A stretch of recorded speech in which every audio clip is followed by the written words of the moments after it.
13 अगस्त को आपकी पहली पुस्तक का विमोचन हो रहा है। आप क्या अनुभव कर रहे हैं? देश के नामचीन साहित्यकार कवि जैसे दिनेश बावरा जी, इस पुस्तक के लिए आपको शुभकामनाएं दे रहे हैं। आप इस प्रश्नों का उत्तर ढूंढ ढूंढ प्रश्नों का उत्तर गली गली हम भटके हैं, सारी दुनिया भुला दी है बस इस एक प्रश्न। हम चरण पादुका कुटिया हैं, हम ही सिद्धपीठ मदरिया हैं, हम गोला उर्मा जाय पर सुनो पहचान की जरिया हैं, हम जयशंकर, हम प्रेमचंद और हम ही तुलसी कबीर हैं, हम कर पात्री महाराज कवि और कवि फक्कड़ फकीर हैं। इतिहासों में विदित सुनो जो हम ऐसे ही इतिहासी हैं, हाँ गर्व हमें, हाँ गर्व हमें, हम चिल्लू पार के वासी हैं। पिछले 1-2 हफ्तों से गोरखपुर के साहित्यिक गलियारों में एक नाम चर्चा में आया है, जो नाम है निर्भय निनाद। ये चिल्लू पार की धरती पर अपने पैदा होने पर गर्व करते हैं, जिनकी एक पुस्तक आ रही है पास जब से तुम नहीं, जिसका विमोचन आगामी 13 अगस्त को बड़हलगंज की धरती पर होना है। इसी सिलसिले में इस क्षेत्र के साहित्यिक समझ रखने वाले, साहित्य में रुचि रखने वालों से मुलाकात कर रहे हैं और इसी दौरान हमारी मुलाकात आज उर्मा बाजार में हुई है। इस मुलाकात के दौरान हम इनसे इनकी आने वाली पुस्तक और इनके बारे में जानने की कोशिश करेंगे। सर, आपका बहुत बहुत स्वागत है हमारे चैनल पर। अब तक न्यूज चैनल के मैं इस पोर्टल बहुत बहुत आभार व्यक्त करता हूँ और उनके सभी दर्शकों में हार्दिक धन्यवाद देता हूँ और आपका विशेष आभार कि आपने मुझे इस पोर्टल की योग्य समझा।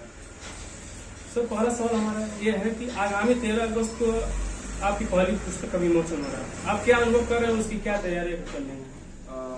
जी, आगामी 13 अगस्त 2023 दिन रविवार बड़हलगंज को सत्कार होटल में पुस्तक का विमोचन है और जैसा कि आपने कहा कि क्या अनुभव कर रहे हैं, तो मैं अभी तक यही कुछ अनुभव ही नहीं कर पाया कि मैं अनुभव क्या कर रहा हूँ, क्योंकि एक पल के लिए एक मन में खुशी हो रही है तो दूसरे पल मन भावुक भी हो जा रहा है। क्योंकि जब कोई लिखने वाले के व्यक्ति के जीवन में पहली चीज कोई किताब लिखता है व्यक्ति, तो उसके मन में जरूर ये भावुकता का पल जरूर आता। मेरे लिए भी वही सेम सीन है। समझिए कि एक पल के लिए मैं भावुक हो रहा हूँ, एक पल के लिए उत्साहित हो रहा हूँ। बाकी तैयारियां कोशिश कर रही हैं, बाकी सब ईश्वर जाने। इतनी कम उम्र में देश के नामचीन साहित्यकार कवि जैसे दिनेश बावरा जी, इस पुस्तक के लिए आपको शुभकामनाएं दे रहे हैं। आप इस उपलब्धि को किस तरह से देखते हैं? नहीं, लोगों के अनुसार ये उपलब्धि है, सफलता है, लेकिन न मैं इसे अपनी उपलब्धि मान रहा हूँ, न अपनी सफलता मान रहा हूँ। हाँ, ये मैं अपने आप को जरूर सौभाग्यशाली मान रहा हूँ कि ये लोगों का मेरे प्रति प्यार और जो आशीर्वाद है वो मुझे भरपूर मिल रहा है। तो निश्चित तौर पर मैं अपने आप को सौभाग्यशाली जरूर मान रहा हूँ। मैं सफल हूँ या असफल हूँ, मुझे अभी तक खुद तय करने में असमर्थ हूँ। आप एक गांव की गलियों से साहित्य की गलियों तक के सफर को किस रूप में देखते हैं? ये प्रश्न आपके उसी पहले प्रश्न से ही संबंधित है। मेरा इसमें कोई योगदान नहीं है। ये सारा योगदान उन्हीं लोगों का है जिन्होंने मुझे उंगली पकड़कर उस गलियारों से खींचकर यहाँ तक लाने की कोशिश की है और मैं बस उन्हीं के मार्गदर्शन के अनुसार चलता आया हूँ और चलता रहूंगा। क्या गांव के जो साहित्य में रुचि रखते हैं या फिर साहित्य की तरफ जाना चाहते हैं, तो उनके लिए जगह है क्या आगे? बिल्कुल, गुंजाइश हर जगह से और बस वर्क करने की जरूरत है, काम करने की जरूरत है। अपने तन्मयता से उस पर लगे रहेंगे और ईमानदारी के साथ। ये नहीं कि मतलब हम काम कर रहे हैं फिर दूसरे पर कुछ और सोच रहे हैं, वो उससे संभव नहीं है। लेकिन यदि आप पूरी ईमानदारी के साथ अपने काम में 100% दे रहे हैं, सफलता निश्चित मिलेगी। आपको कब अनुभव हुआ कि अपनी रचनाओं को किताबों में उतारें? मतलब प्रेरणा कैसे मिली कि किताब लिखा जाए? ये बहुत पहले की बात। हमसे अक्सर कोई कहता था किताब कब आएगी, और मैं यही कहता था 2024 आते आते किताब हाथों में होगी। तो अभी 2024 भी नहीं आया, 2023 तक किताब हमारे हाथ में है। तो निश्चित तौर पे ये ईश्वर की विशेष कृपा मेरे ऊपर रही। और जैसा आपने कहा कि प्रेरणा कहाँ से मिली, तो प्रेरणा सिर्फ एक जिद था कि मुझे लिखना है, और वही जिद कब जुनून में बदल गया पता ही नहीं चला। कहते हैं कि किसी के दूर जाने से आदमी शराबी बनता है या शायर बनता है। आपने तो पहली किताब से हर अनुभव को बयां कर दिया, ऐसा कुछ लाइफ में रहा? नहीं, ऐसा नहीं है कि किसी के दूर जाने से व्यक्ति शराबी बनता है या फिर शायर बनता है। किसी के दूर जाने से व्यक्ति कलेक्टर भी बनता है, डॉक्टर भी बनता है, डीएम भी बनता है। मेरे लिए ऐसा कुछ नहीं अनुभव रहा है। बस हाँ, जैसा कि किताब का नाम है पास जब से तुम नहीं, इसलिए कई लोगों का, आपके पहले भी इसके कई लोगों का प्रश्न रहा है कि पास जब से तुम नहीं कौन। तो कुछ चीजें ऐसी होती है जिसको महसूस किया जा सकता है, जिया जा सकता है, उसे शब्दों में बयां नहीं किया जा सकता। तो पास जब से तुम नहीं मेरे लिए वही है। अपने इस किताब से कोई रचना दर्शकों के लिए?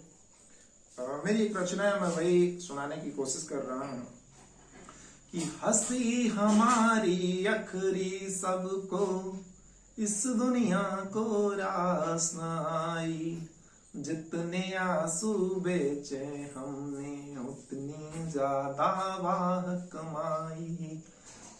बंदा की गीत प्रेम के गाएं जब भी, लोग कहें कुछ नया सुनाओ।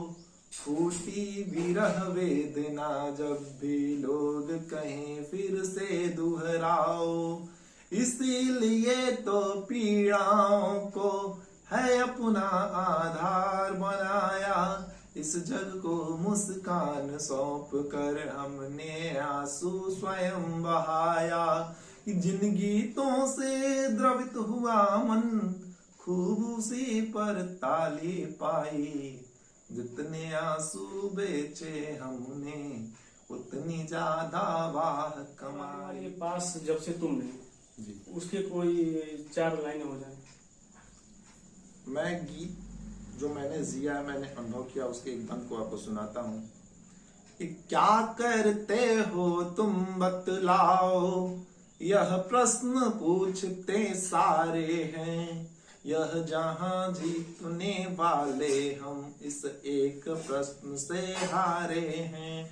कि धूड़ धूड़ प्रश्नों का उत्तर, धूड़ धूड़ प्रश्नों का उत्तर, गली गली हम भटके हैं। सारी दुनिया भुला दिए, बस इस एक प्रश्न पर अटके हैं। दर्द सभी का लिखे किंतु हम खुद का दर्द नहीं लिख पाए। क्या करते हो तुम बतलाओ, प्रश्न पूछते सारे हैं। यह जहां जीतने वाले हम इस एक प्रश्न से हारे। दर्शकों से ये आग्रह है कि आगामी 13 अगस्त को बढ़लगंज के सत्कार होटल में पहुंच करके इस कार्यक्रम को सफल बनाएं। धन्यवाद।